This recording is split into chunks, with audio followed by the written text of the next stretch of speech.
Hello, folks. This is Danny with Danny's Luxury Cruise Vacations, and today we have my friend Will from Celestial Cruise Line, and Will is kind enough to give us a few minutes of his time to give us an overview of his wonderful cruise line.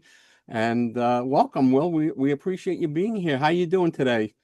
I'm doing great, Danny. Hey, appreciate you having me on board so we can talk about Celestial. It's Beautiful, a, it's a beautiful. great brand, so I appreciate the opportunity. So, My pleasure. So why don't we start off by you telling us about your wonderful brand? I know you have two ships and you have some wonderful destinations. So tell us a little bit about your ships and where you go.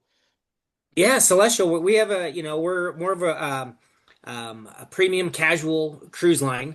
As Danny mentioned, we have two ships right now, more in the Mediterranean. We have our the one that you look at behind Danny and myself right now. This is our Celestial Journey. We also have the Celestial Discovery. The Discovery does 3 and 4 nights, which are great for pre and post throughout the Mediterranean, and the Journey does all of our 7 nights. So as far as our itineraries, our bread and butter is going to be the Aegean, which is the Greek islands, and the big hits on those are going to be Santorini and Mykonos.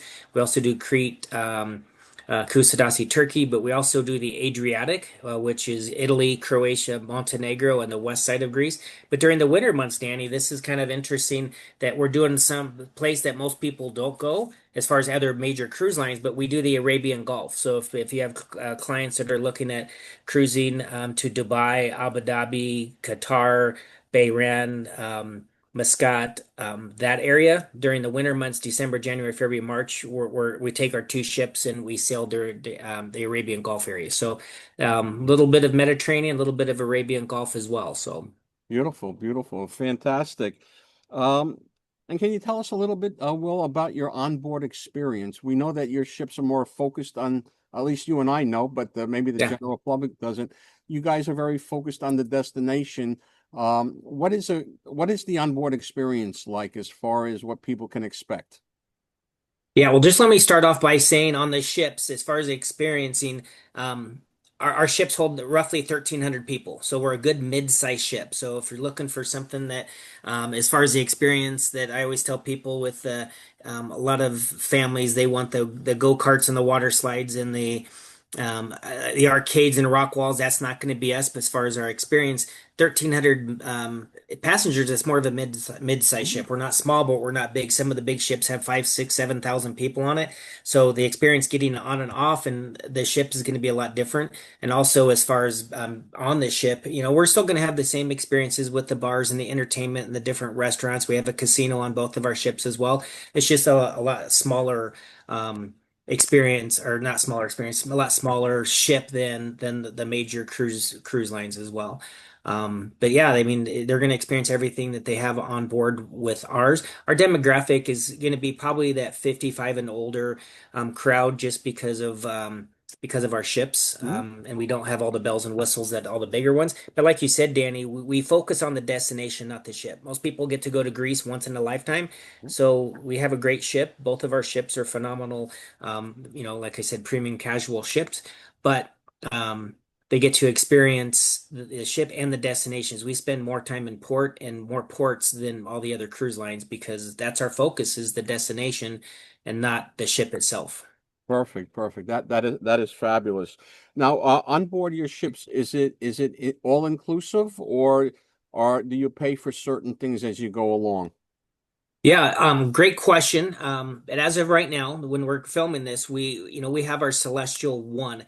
Then that's your fair price. So that's going to include your all of your free pour coffees, your teas, sodas at dinner and what have you. It includes the Wi-Fi. It includes your port charges and as well taxes and tips. So there's no extra tip package or anything like that. All that's included. The only thing we don't have, Danny, is a an alcohol package or a drink package per se. We do have what we call celestial pay that if people put money down ahead of time that they know they're going to participate in some alcoholic beverages or and also our specialty dining. They can put money down ahead of time and use that as a kind of like a bank, if you would, on their account as they go. But we don't have a package per se, but Mhm. pretty much all inclusive. And then the alcohol is separate. And if they don't want to put money down on the celestial pay, they just pay as they go or put it on their account. And when they check out on the very last day, it just charges the card that's on file. Now, having said that, well, the specialty restaurants, can they book those ahead of time, or does that have to be done on board the ship? You just do them on board. You just talk to the maitre d' when you get on board and make reservations on those. You'll be fine. Yeah, they're not ahead of time, and there's usually not an issue. Again, going back to our mid-size ships, 1,300 passengers is going to be a little bit easier getting the reservations than a ship that's three or four times that size. Exactly, exactly. And we kind of talked about it a little bit, but because of your destination and focusing on Greece and what have you.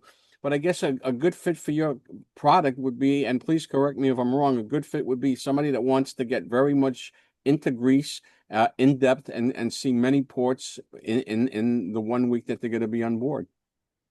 No, no, for sure. Like on our 7 night, I always tell people the two words that I like to describe Celestial is immersive and port intensive. And the immersive side, the two big hits on our like on our 7 night, we leave everything's out of Athens, so we go to Athens. This year, 2025, we do Thessaloniki, Greece. We do Kusadasi, Turkey. We do Crete, Santorini, Mykonos, Milos, and then back to Athens. So the big hits on that one, everybody wants to go to Mykonos and Santorini. Mykonos, again, that immersive cruise line, we're there from 7 in the morning until just past midnight. So we're there Wow. breakfast, lunch, dinner. You get to go out and explore the different, the island and what have you. And then the next day we're in Mykonos. We're there from 8 in the morning until 2 in the morning the next day. So that experience, a lot of other cruise lines are going to be in at 7, 8 o'clock, and they're going to be out leaving at 5, 6 o'clock. Again, that immersive side. Also on all of our 7 nights as well as our 3 and 4 nights. On the 7 nights, there's again port intensive. There's a 7 day cruise, 7 ports. Every single day you're going to be in port. On our 3 and 4 night, we're doing 2 ports per day, Oh, wow. right? Yeah, so you're get to see a lot in a short amount of time, but most people only get to go to Greece once in a lifetime. So Exactly. And you be able said to see as something. much as you can. You said something very key with Santorini. We both know that either you take the cable car up and down or you walk it, and that's a heck of a walk. And ships that leave early, you have a long line for the cable. By you guys staying there later, you Yep. enjoy it more and don't have to worry about the long line getting back to the ship. 100%, Danny. Yeah. Yeah, I mean, there was like when I was there not too long ago, there was probably a 2 hour wait for the gondola, the tram to go down to get on your tender to go out to their ship. All the Celestial people, they got to enjoy their time, watch the Santorini sunset up in Fira, which is the top of where the tram is, and they got to enjoy it, watch the sunset, and take the last cable car down to get on the ship. There So you yeah, go. definitely. Again, we want to have our people immerse themselves in the culture of Greece or on the Adriatic or the Arabian Gulf as well, and spend as much time in port as possible. So we're one of the few cruise lines that do that. So And well, this has been fantastic. Would you like to, before we wrap things up, add anything extra to our conversation today that you think the cruising public would like to hear? yeah, I just think, especially on the Greek side of things, if you're thinking about going to Greece, our roots are our heritage is in Greece. We're still our corporate headquarters are in Athens, Greece. So there's not a better way to cruise the Greek Isles than with a Greek company that's founded and it still operates in Greece. And and again, the immersive and the port intensive, there's not, I think we're the best cruise line option out there. And also for those who are watching, give Danny a call so he can he's a great partner of ours. He does a great job in making sure that everything's booked and taken care of, all the little nuances of travel. Danny's a great person for that. Reach out to Danny and he can help you out booking your next Celestial cruise. Beautiful. Well, thank you very much for sharing your insights with us, and I certainly appreciate it. All right, you bet. Thanks, Danny. Appreciate the opportunity.